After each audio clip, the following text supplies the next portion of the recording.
Hello, dear listener. Today's topic is something we've all encountered: toxic people. Sadly, most of us have crossed paths with at least one of them in our lives.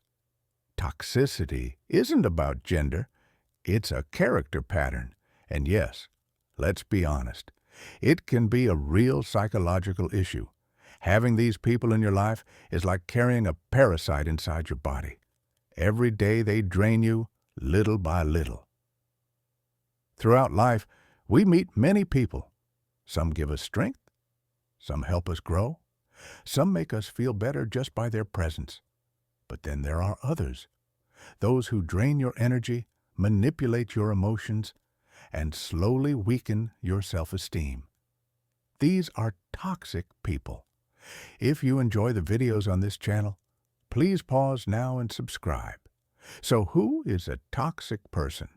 They're not always rude, loud, or obviously malicious.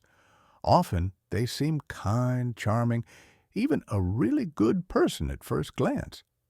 Toxicity isn't about intention.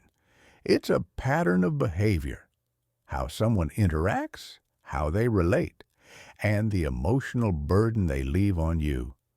If every interaction leaves you feeling inadequate, guilty, nervous, or misunderstood, if your emotions constantly feel manipulated, then chances are you're dealing with a toxic personality. Do toxic people change? This is one of the most asked questions. It's not impossible, but it's very difficult. Toxicity often stems from childhood wounds, attachment issues, low self-esteem, and a need for control. Most toxic people aren't even aware that their behavior is the problem. If someone doesn't accept they need to change and face their own darkness, no amount of your desire can force change. Real transformation happens only when they choose it themselves. If you've watched all the videos on this channel so far, this one will help you build a new protective shield around your mind.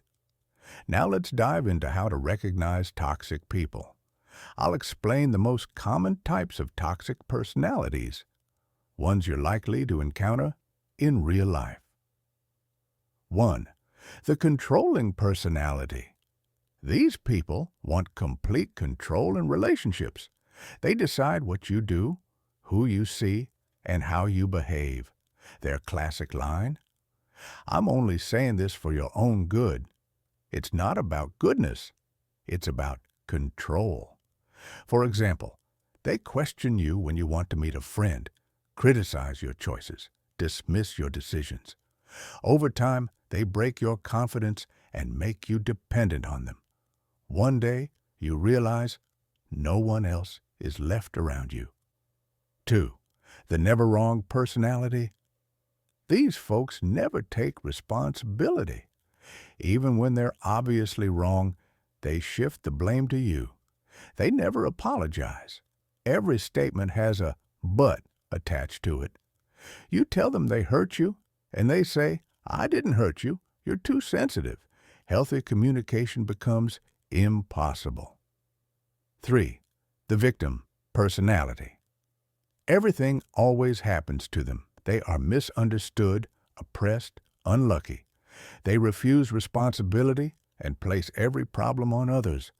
They guilt you with, "I tried so hard. No one understands me." This manipulation traps you in empathy and keeps you stuck. 4. The passive-aggressive personality. They never say what they mean. They sulk. They punish with silence. They ignore you. They teach you conditional love. Love only if you act a certain way.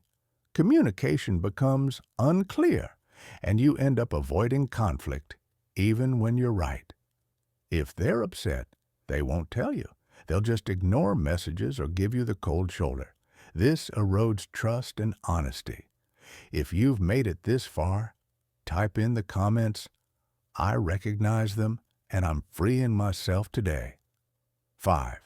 The jealous and competitive person. Your happiness irritates them. They minimize your successes and compare you to others. This isn't just in romantic relationships. Friends, family, even colleagues can display this. They say things like, "Oh, I've done that too," but their words drown your joy. 6. The constant critic. Nothing you do is ever good enough. They criticize your looks, your decisions, your emotions, even what you enjoy. After a while, you start doubting yourself.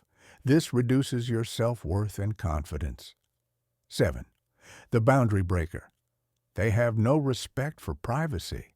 They read your messages, look at your phone, invade your space. If you set a boundary, they accuse you of hiding things or not trusting them. This is not love, it's control. So why are we attracted to toxic people? It's not a conscious choice. Psychology says the soul chooses what feels familiar, not what's right. If love was conditional in your past, given and taken away, your brain learns that inconsistency feels normal. Your subconscious says, "This feels familiar. This is safe." But it isn't. Some people stay because deep down they feel, "I'm not worthy of love." This belief often comes from childhood. So instead of healing, they stay thinking, "If only I change them, then I'll finally be loved." That isn't love.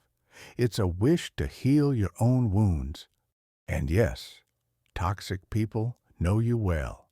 Not because they're a genius, but because they read your emotional weaknesses and use them. They analyze how to make you feel good and how to make you feel guilty.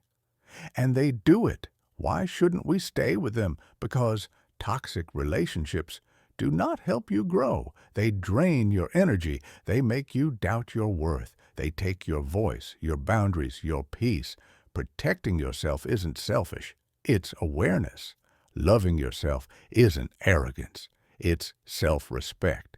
And remember, for someone to truly love you, you must first love yourself. Don't forget to subscribe for more videos. See you in the next one.